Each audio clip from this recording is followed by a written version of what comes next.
Zat het jet in de filmraad, wordt de toegang tot het nieuwe filmhuis aanjoen met een rode loper. Het is dan ook een feestelijke gelegenheid.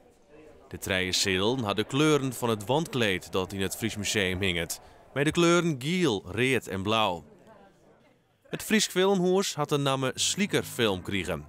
Slieker is de naam van de allereerste kinematograaf die in Ljouwert films vertoonde. Nijkommelingen van Slieker binnen ook bij de opening aanwezig.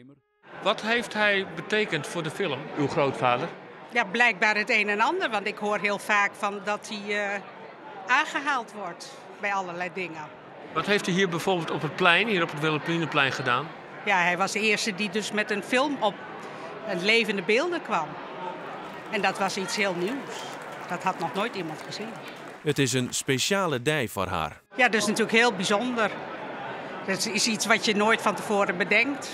Het is belangrijk, ook voor filmmakers, dat Friesland een volwaardig en modern filmhuis had. Het is heel fijn volgens mij dat je hier een filmhuis hebt. En ik vind het in dit geval zelf ook heel leuk, want op het festival de komende dagen draaien een paar van die films. En dan is het hartstikke leuk dat mensen die ik goed ken, hier uit Friesland, gewoon in Friesland naar die films gaan kennen. En dat die daarvoor net bijvoorbeeld naar een filmhuis in Amsterdam te horen. Het openingsfestival is nog ontemij waasje.